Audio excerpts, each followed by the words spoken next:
कभी आपने सोचा है कि आप क्यों इतने आलसी हैं? क्यों आपका कोई काम करने का मन नहीं करता?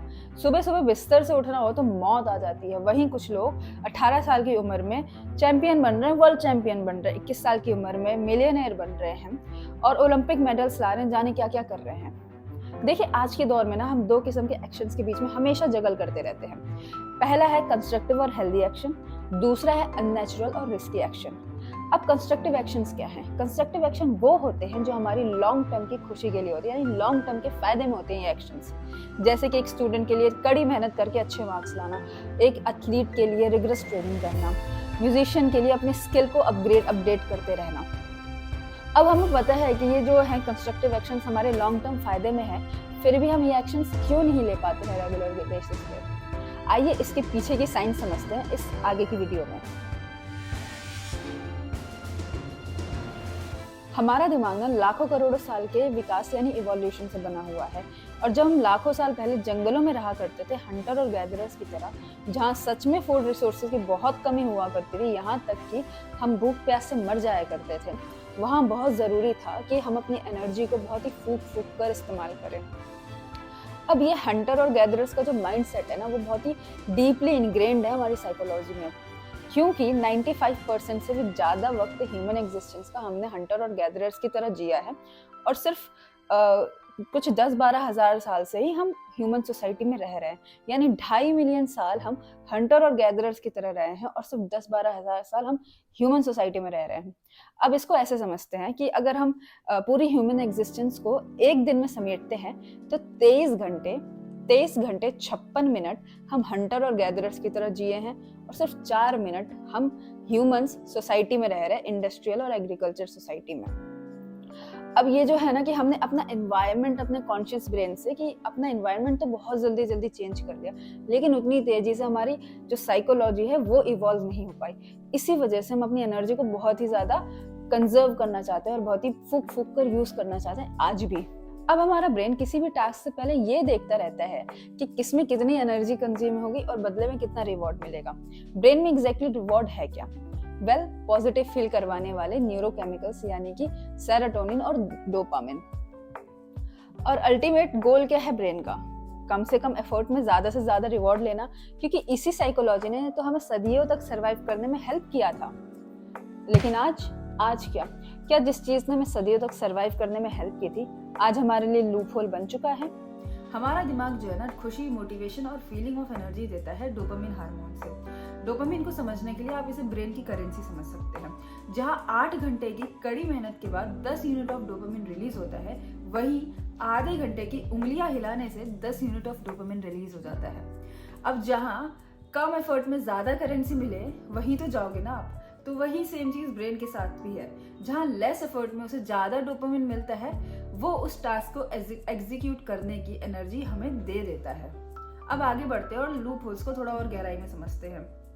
हमारे दिमाग का जो विकास हुआ है वो पीछे से आगे की तरफ हुआ है, यानी जो पीछे वाला हिस्सा है हमारे दिमाग का वो ओल्ड ब्रेन है, जिसे लिम्बिक सिस्टम भी कहा जाता है। ये जो लिम्बिक सिस्टम है, इसी में एनिमल बिहेवियर की कोडिंग है। जैसे भूख लगे तो खाने की तरफ भागना या फाइट और फ्लाइट रिस्पॉन्स, अपनी एनर्जी को कंजर्व करना, ये सब इसी का हिस्सा है। और इन सबको एग्जीक्यूट करने के लिए डोपामिन की जरूरत थी। डोपामिन प्रोडक्शन जो कि हाइपोथैलेमस में होता है, वो भी लिम्बिक सिस्टम का ही हिस्सा है। अब सबसे इंटरेस्टिंग फैक्ट, हमारे दिमाग का वो कौन सा पार्ट है जो हमें बाकी जानवरों से अलग बनाता है, यानी कि हमें इंसान बनाता है? वो हमारे दिमाग का सबसे लेटेस्ट पार्ट भी है। वेल, जस्ट हमारे फोरहेड के अंदर, जिसे हम प्रीफ्रंटल कॉर्टेक्स भी कहते हैं। वर्ड, लॉजिक, लैंग्वेज, इमोशंस को समझना, उसे प्रोसेस कर पाना, फ्यूचर को विजन करना, फ्यूचर देखना या उसकी प्लानिंग कर पाना, ये सब चीजें हम कर पाते हैं प्रीफ्रंटल कॉर्टेक्स की वजह से। अब हमारे दिमाग में ना 3 मेन पार्ट्स होते हैं जो कि किसी भी हमारे बिहेवियर को या मोटिवेशन टू टेक एक्शन को डिसाइड करते हैं या इन्फ्लुएंस करते हैं। वो पार्ट्स है, पहला तो प्रीफ्रंटल कॉर्टेक्स, दूसरा इंसुला जो कि डिसीजन मेकिंग हब है, और तीसरा होता है हमारा लिम्बिक सिस्टम। अब होता क्या है ना, इंसुला को हर वक्त सिग्नल आ रहे होते हैं प्रीफ्रंटल कॉर्टेक्स से और लिम्बिक सिस्टम से, और इंसुला को दोनों की समझ के एक डिसीजन लेना होता है।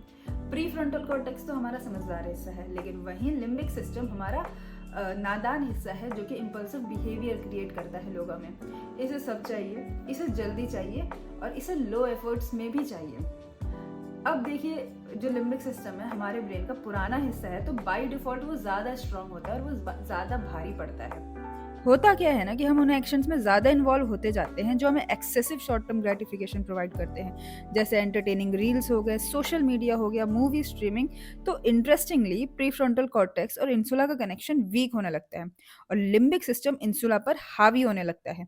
आप लो एफर्ट और हाई रिवॉर्ड वाले काम बिना सोचे समझे करते जाते हो और बाय डिफॉल्ट आपका सेल्फ कंट्रोल बिल्कुल ही वीक हो जाता है, जिससे काम में भी मन नहीं लगता है और छोटी सी छोटी चीज़ें भी आपको डिस्ट्रैक्ट करने लग जाती हैं। मगर इन सब से बचना है तो आपको प्रीफ्रंटल कॉर्टेक्स और इंसुला का कनेक्शन स्ट्रॉन्ग करना होगा, और ये स्ट्रॉन्ग होता है by saying no. By saying no to short term gratification वाली एक्टिविटीज। काम करना है मगर इंस्टाग्राम खोलने का मन कर रहा है, से नो। सुबह उठकर वर्कआउट जाने का मन नहीं कर रहा है, से नो और वर्कआउट के लिए चले जाओ। Say no to junk food temptation. जितना ज़्यादा आप अपने इम्पल्सिव लिम्बिक सिस्टम की अर्जेस को ना बोलोगे, उतना ही ज़्यादा आपके प्रीफ्रंटल कॉर्टेक्स और इंसुला के कनेक्शन स्ट्रांग होते जाएंगे। उतना ही ज़्यादा आप डोपामिन के ट्रैप से भी बाहर निकलने लगोगे। आपको कंस्ट्रक्टिव कामों में, जैसे कि पढ़ाई, आपका जॉब, स्किल अपग्रेडेशन, इनमें मज़ा आने लगेगा। आपका विल पावर भी स्ट्रांग होने लगेगा। आप एक डिसिप्लिन लाइफ जीने लगोगे। जो सारी चीज़ें आपकी ओवरऑल लॉन्ग टर्म हैप्पीनेस में कंट्रीब्यूट करेंगी। कितनी बार होता है ना कि हमें बाहर के चटपटे खाने की आदत लगी होती है तो घर का खाना हमें अच्छा ही नहीं लगता। नेटफ्लिक्स एंड चिल की आदत होती है तो बुक रीड करने में मज़ा नहीं आता। और जैसे जैसे हम इन चीज़ों को ना बोलने लग जाते हैं, वैसे वैसे हमें घर का खाना भी स्वादिष्ट लगने लग जाता है और बुक रीड करने में मज़ा भी आने लगता है। ये हैबिट्स हमारे लिए कंस्ट्रक्टिव होती हैं लॉन्ग टर्म में, और बस यही एक सॉल्यूशन है। ना बोलना ही सिर्फ एक मात्र सॉल्यूशन है, जो काम हमें मीनिंगलेस, बोरिंग और टायरिंग लगते हैं उनको करने के लिए जोश भरने का और हमारे ब्रेन के जो लूप होल्स हैं उनसे लड़ने का।